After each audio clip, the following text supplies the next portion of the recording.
G'day there guys, it's your main man Markee and welcome back to another episode of r/legal advice. He's at it again, can you believe it? If you love today's episode, I want you to sit back, relax, chuck a prawn on the barbie, and enjoy some bloody good content. Thank you. Posted by user Killin13, titled, "My neighbor has basically booby-trapped his front yard, what can I legally do about it?" So I live in a house in a South Florida suburb where the streets are wide enough to allow street parking, legally, for guests, as most houses only have a small driveway to fit a couple cars tops. This has never been an issue in the 3 years I've lived here, but lately, my neighbor has gotten really obsessed about people driving up his lawn and scuffing his grass when they park, and this week decided to do something about it. His grass goes all the way to the street, and when people turn in to park, they sometimes drive maybe a foot onto his grass if they're really careless. I've always told my guests to park away from his house because I know how angry he gets about it, and I don't want the hassle. However, said neighbor has now placed several rebar posts with tops sharpened to tips right at the edge of his grass, and they're low enough in that they're hard to spot if you're driving by or unfamiliar with the street. I asked the neighbor about it when I was walking my dog, and he said that if people are going to be dicks and drive on his lawn, they deserve to get their tires punctured. I have to assume that there is no way this is legal, but what exactly can I do about it? Is this something I should call the city about, or is it a police matter? Quote, "However, said neighbor has now placed several rebar posts with tops sharpened to tips." End quote. Call police non-emergency line and say, "Yes, my neighbor has put punji sticks made out of rebar in his yard for the purpose of injuring people and property who trespass. Your neighbor is also going to be 100% liable for any damage his idiocy caused to anyone's car or person." I may phrase it slightly differently, but thanks for the laugh and the advice. The laugh will be you watching your city end this dude if a city or EMS vehicle hits one of the spikes, or utility worker, or literally anyone else. Almost makes me want to see this happen, but I figure it's better to stop it before it happens. Seeing a police car pop a tire would be funny. Seeing a kid impaled falling off their bike? Not so much. I would present that latter situation when calling the police. I told them it was a definite hazard for cars and pedestrians when I called them, so hopefully they do something about it sooner rather than later. Call police immediately. Setting a man trap is an indictable offense. And yes, as others have said, he will be responsible for all damages to property or human beings caused by his illegal man traps. Call the police and report this before some kid slips and falls on an effing metal spike. Here is an important element everyone needs to know. The neighbor may think it's his grass, but suburban properties rarely begin at the edge of the paved street. There is something called a right-of-way, which the municipality owns. Private property lines are typically several feet back from the edge of a paved street. It may have grass on it, but it's typically not his grass. This zone is for the municipality to run pipes, cables, etc., or they can reserve the right to widen the street at any point. A boundary survey will show this, and any city worker who comes out to inspect will understand this. Booby trapping his own lawn behind his property line is bad enough, but setting traps in the city's right-of-way is a clear-cut violation of ordinance. Edit.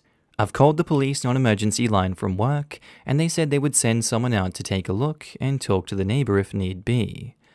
I'll update when something happens. And now to the update. I got home late last night and the posts were still there, so after walking my dog I called the police non-emergency line again, and they said they'd send a car out early in the morning. I'm working from home today, and sure enough, around 8 AM, a cop car pulled up to my neighbor's house. 2 officers stepped out and kicked around his front yard where the posts were before going up to knock on his door. There was about a 5-minute discussion where my neighbor looked quite agitated. Couldn't hear what was said, but he came out with some gloves on and pulled all the posts out while the cops watched, and he seemed to be shouting at them. The officers took the posts and then one handed him something, not sure if a citation, pamphlet, or something else, and drove away. Neighbour left for work at a half about 30 minutes later. Not sure if it's the last thing the neighbour will try, but at least that hazard is gone. Thanks to everyone for the advice. Posted by user Hello Friends, titled HOA levy fines even though not part of HOA. Location, Kissimmee, Florida. Situation: my parents had an existing fence on their property that was falling apart. They tore the old fence and built the new one without a building permit. A couple of months later, they receive a notice from HOA stating that they are in violation of the governing document because they had fencing installed without filing a building permit with Osceola County or notifying the Architectural Control Committee as per the deed restrictions requirements. My parents are not part of the HOA. The notice also includes the following statement: additionally, our records indicate that you are not a member of the redacted Homeowners Association. We highly suggest that you complete the enclosed application and submit this with the annual dues of deducted. They were invited to attend an HOA meeting to contest these fines. However, they were unable to attend due to an emergency.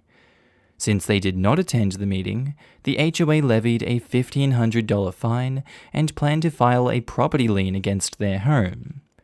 My parents tried to get more information, but the number provided does not return their calls. At the moment, I am trying to pull deed records from the county to determine if there are any deed restrictions. I plan to help the folks to contact the HOA representatives if they do another meeting regarding the fine. Questions: can the HOA impose fines if my parents are not part of the HOA? Or is it dependent on what the deed restriction says? It just appears counterintuitive to not be part of an HOA, yet they have to still receive approval for a fence regardless of deed restrictions. Outcome: we are hoping to remove the fine. Thanks in advance for any help. Edit: I received clarifying information from the folks. HOA has yet to put lien on the property, they only threatened. And Funk Doctor in the comments says, an HOA cannot fine someone if their lot isn't part of the association, full stop.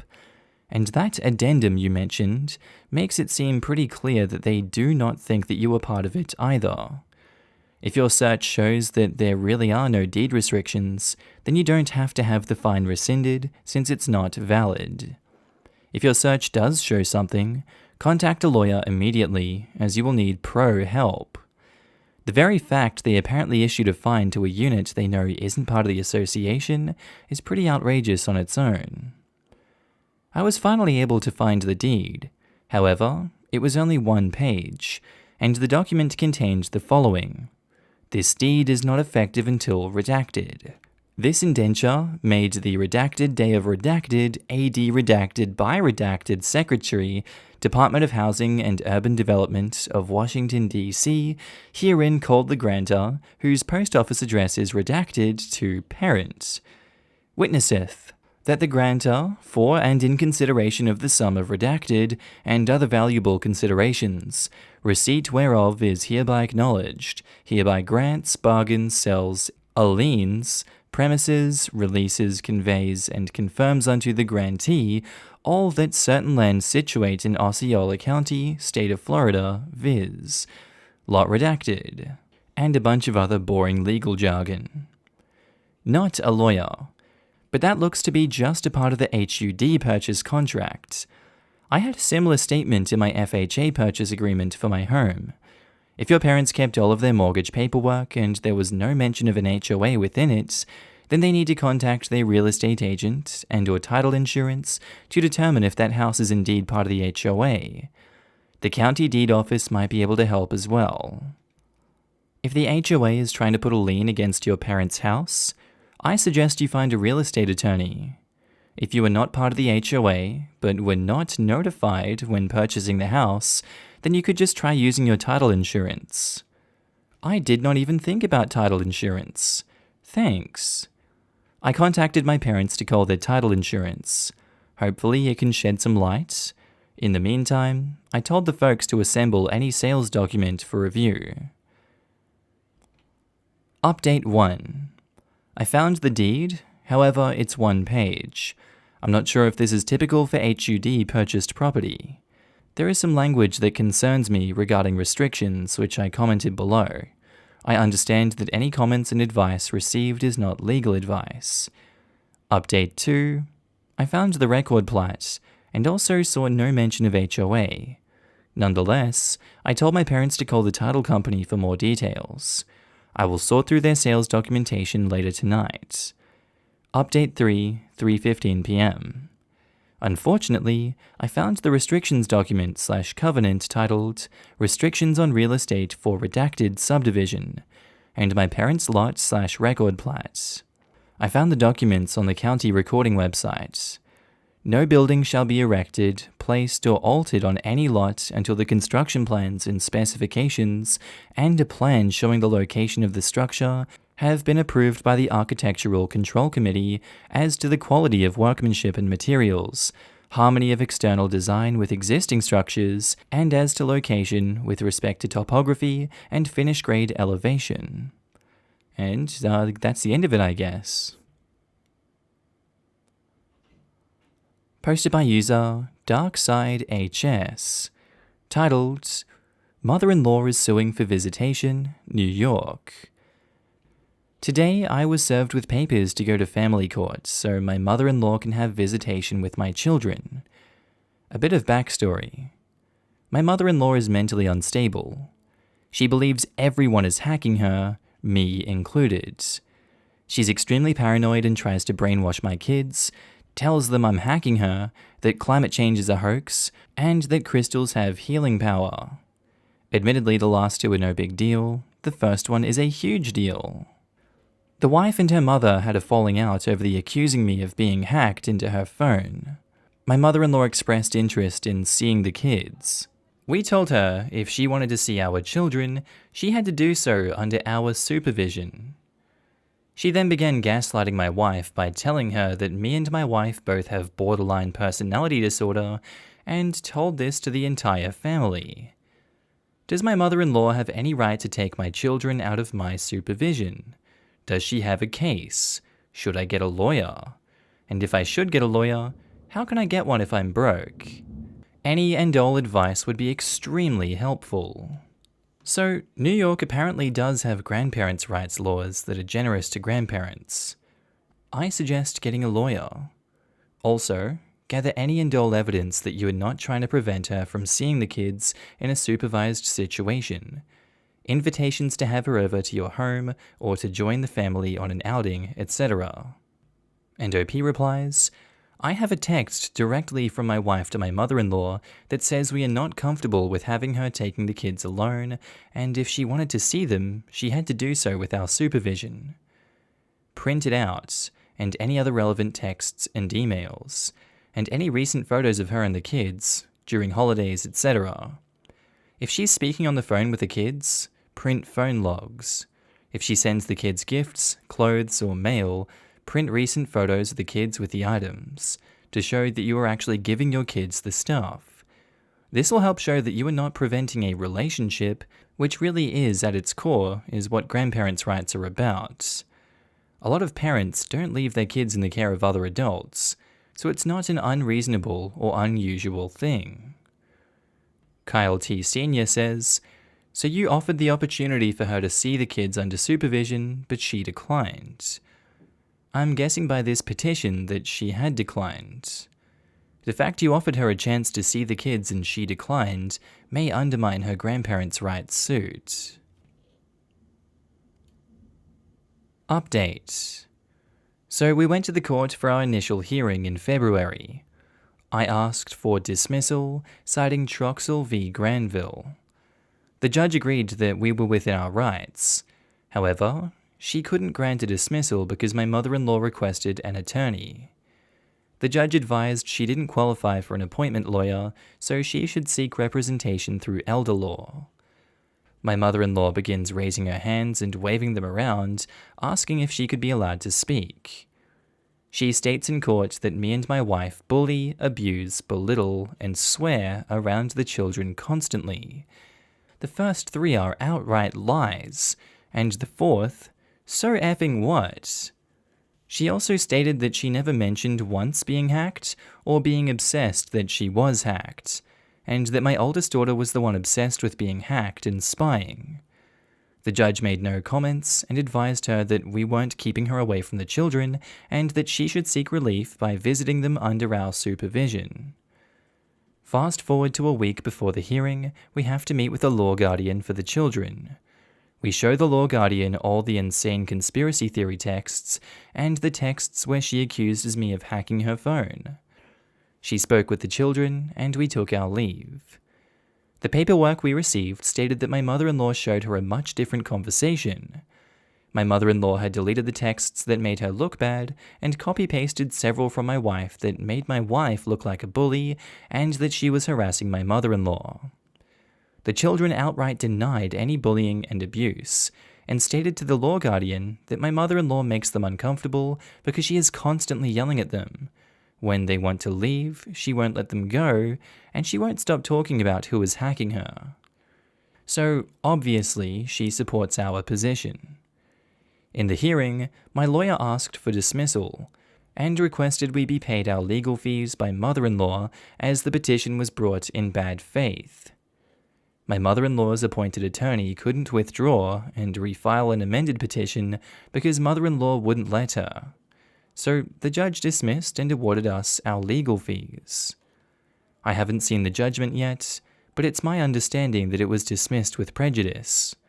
However, my mother-in-law doesn't live in reality and is going to file another petition alleging that I've brainwashed my children.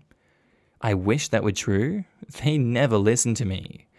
So I may have another update for you all shortly, but for now, enjoy my victory.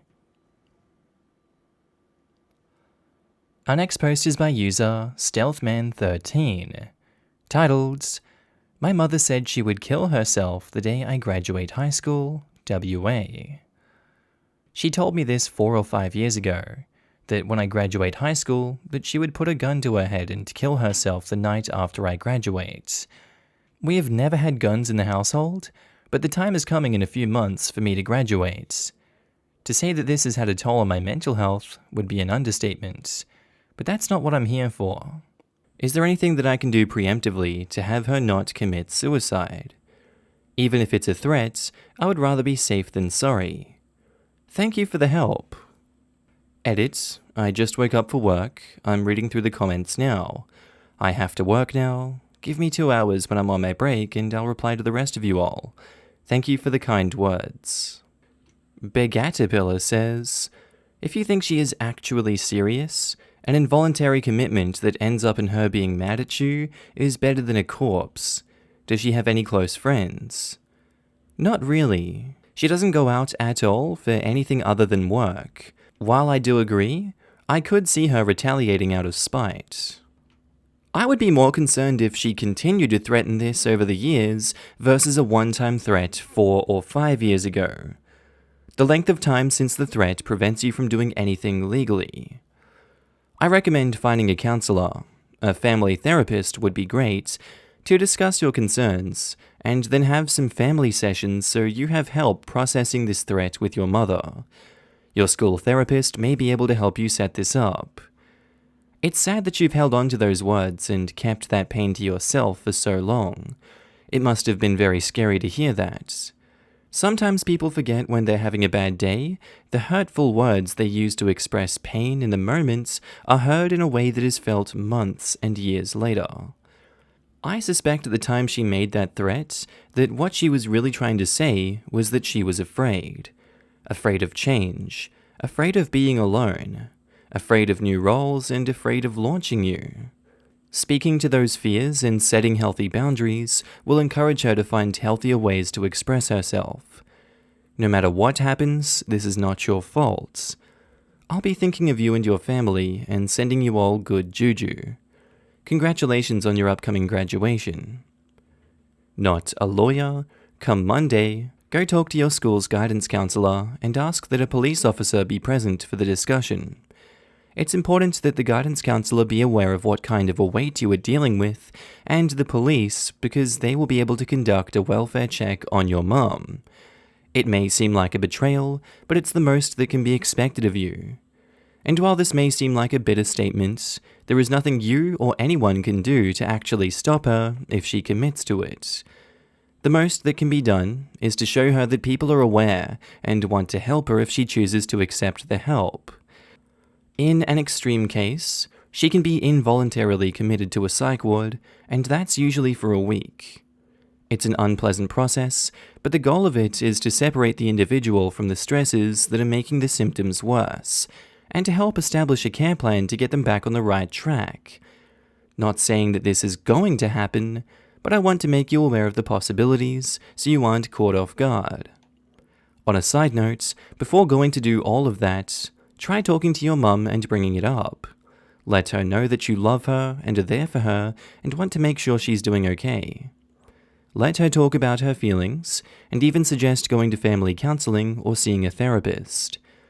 Some mums don't handle an empty nest very well. They devote their entire life to raising their children, and when they are gone, it can leave an empty feeling and lack of purpose. Not to throw an undue burden on your shoulders, but sometimes an open conversation helps more than anything. Good luck, OP, and congrats on coming close to finishing high school. Update. Hey, well, some time has passed since I made the original post, and an update is here. Well, I have some good news. After I made the original post, I talked with my mother about the situation and what was going on. Once I confronted her about it, she started crying. She said that she had fulfilled her purpose in life, and it's time for me and my brother to fulfill ours. I disagreed and told her to stop with that and made her a promise. If she kills herself, then her purpose would not be fulfilled.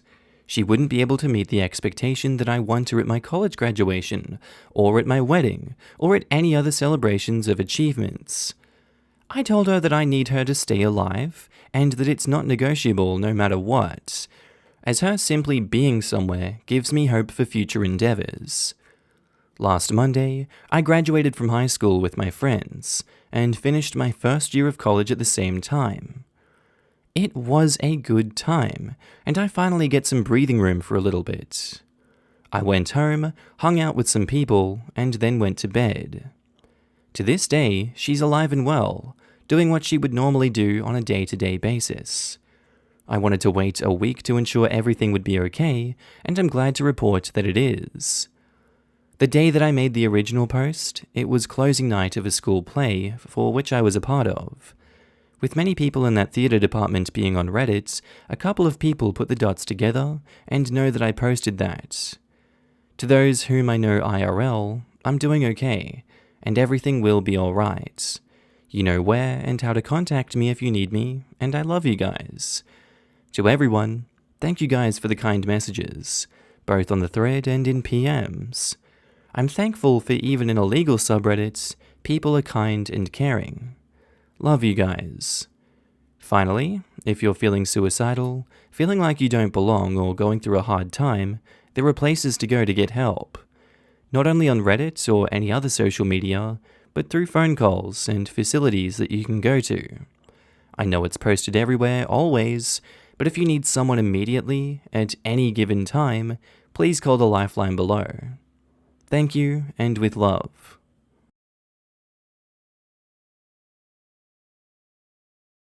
Alright, I think that's where I'm going to end today's video, guys. I do hope you enjoyed it. As always, I want to do a huge shout out to all my channel members and Patreon subscribers. You should be up on the screen now. I love you all, and I think every single one of you are amazing for supporting the channel in the way that you do. Again, thank you so much for supporting me. And again, if you did enjoy today's video, please do tell me what you thought of it down in the comments below. All of your hot takes, opinions, whatever you think, really, whatever's going on in your life right now, I'd love to hear down in the comments below. Before I leave, I'd also like to announce that I'm going to start doing meme content again on the second channel. I know it's been a while. So click on the Markee head on the screen without the Australian flag behind him if you want to go see some memes. And as always, guys, have a good day, night, sleep, whatever you're up to, and I'll see you in the next one. Bye.